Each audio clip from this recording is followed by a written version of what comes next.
Today, we have reason to believe in justice again. Ian Cameron of Action Society is here to tell us why. Welcome, Ian. Thank you, Chris. Please share with our viewers the good news. Yeah, so we definitely have reason to at least celebrate a little bit. For the past more than 2 years, in fact, I think it's over 770 days that we were waiting for an arrest and fighting for an arrest of a suspect in the murder case of Reverend Liezel de Jager from Amanzimtoti in KZN. And it was a very elementary murder investigation, really nothing completely out of the ordinary. Here and there, maybe smaller stumble blocks, but it really seemed that the whole thing was just falling apart from day one. And this week, at last, an arrest was made of someone that is very well known to the family, and yes, that person is going to appear in court tomorrow in Durban.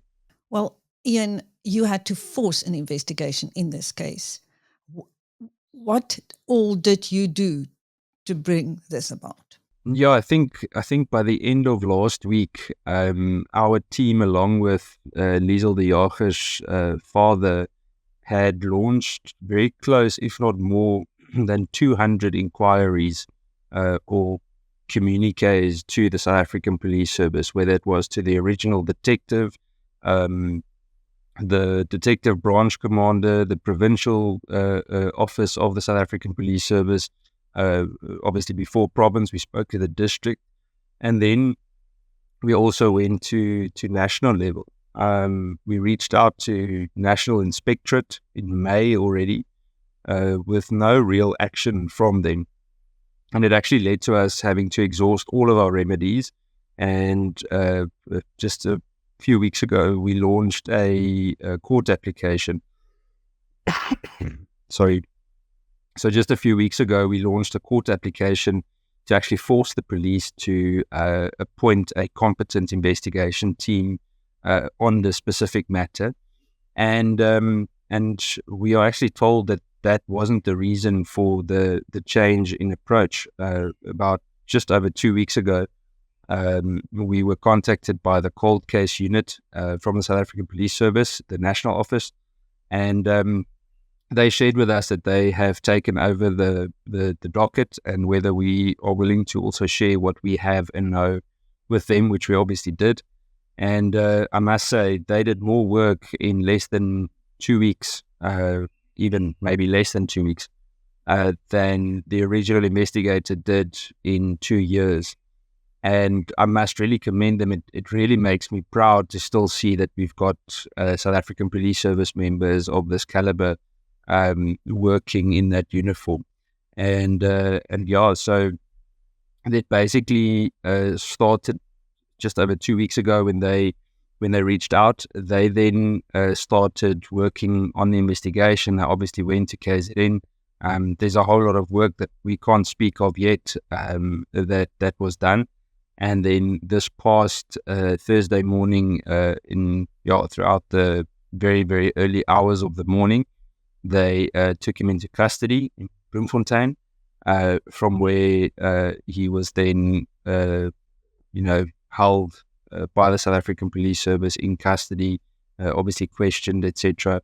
And yesterday, the South African Police Service officially confirmed to us that he has been charged with murder and that he will be appearing in court in KZN on Monday. Now, one of the sticking points was the outstanding DNA that now suddenly come through. So to be very honest, I actually don't know exactly where the DNA reports are at the moment. I assume that it has been fast-tracked, but I don't know. I know that a lot of the digital investigation has been completed thanks to this unit, the digital forensic investigation. What the outcome of that was, I don't know, and the little that I do know, I'm too scared that it will jeopardize the prosecution. But they definitely, well, they clearly must have enough to be able to officially charge him. It'll be very interesting to see in court. Obviously, at the beginning, I felt very special because we started, working together closely and sharing a lot. But I also understand that the South African Police Service can only share so much. So our information directly is relatively limited at the moment. But I'm sure within the next week or two, especially as court proceedings start kicking off, we will likely learn more. What I do know is that some of the evidence for more than 2 years was literally sealed. It was never even touched by the South African Police Service. They took it in as evidence, and up until this new unit came in and took over, no one ever processed or analyzed any of the physical evidence from that incident. Now, apart from all the investigative support you've given this case, you've also been giving emotional support to her family. And one of the most harrowing interviews I ever did was with her father, Henk. I have sent a message because I want to give him time to process what has happened, but what has been his reaction to you, Ian?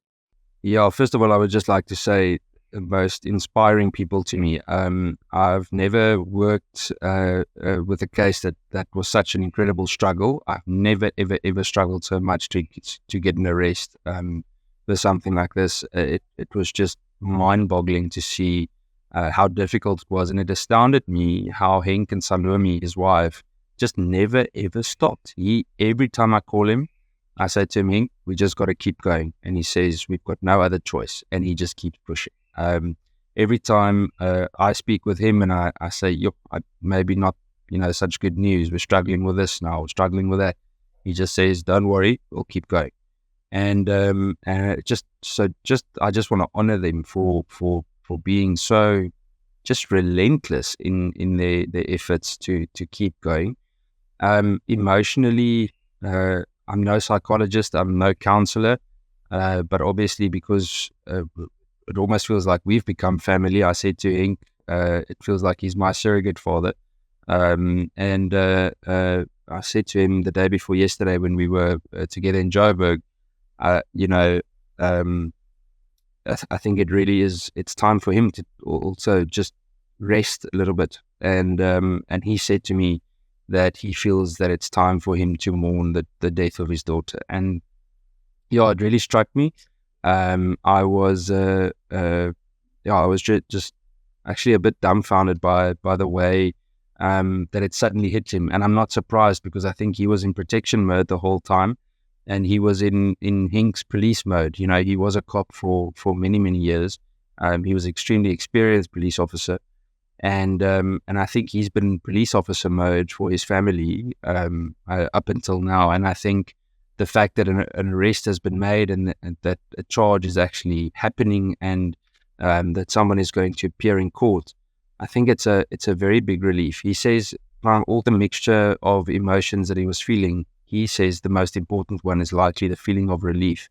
And he says he suddenly slept well the other night for the first time in over 2 years. So I really think it's time. I really want them to have time to just breathe, and it doesn't bring back Liezel, but at least it might bring a little bit of closure for them, and they were such a special family. So it breaks my heart to still see the pain that they feel. I don't think it'll ever go away. I think it's just the way that they deal with it that likely improves. Well, Ian, there are so many other cases that Action Society is forcing investigations into proper investigations. There are so many cases that you guys are driving through the courts. I constantly see you people at court. How are you coping? Yes, I think at the moment we've got, I don't know the exact numbers in front of me now, but we've got anywhere between 100 and 120 investigations ongoing at the moment. Most of them are murder cases. And a substantial amount of them are child murders as well. Firstly, from my point of view, God is my foundation, so I've got a lot of peace in that, and I think it's important to know that there's a eternal life picture that I never forget. But also as a team, I think we make sure, or we try to make sure, that we support each other, and that we grant each other time to rest sometimes. So we deliberately switch off our phones often. I think you'd also see now and then you get a not available reply on my WhatsApp. I think it irritates the daylights out of a lot of people, but we just had to start building in parameters to just protect ourselves and our families' well-being a little bit, because it does get tiring, and it does take its toll. I think also something that makes it challenging sometimes, Chris, is that we all take it personally. Our every single member of this team takes it personally, and rightly or wrongly so, can't help it. That's why we do what we do, and I think for that exact reason, we need to make sure that we take extra care of our mental well-being. What we also do is that those that are directly involved with the physical, or let's say the gory side of it, we make sure that we get the relevant debriefing and counselling whenever needed. And obviously, from an Action Society point of view, the organisation gives us all the support we need to make sure that mentally we are as strong as we can possibly be. Thank you. That was Ian Cameron of Action Society speaking to Biz News. Action Society, the last resort for justice for so many people. Thank you, Ian.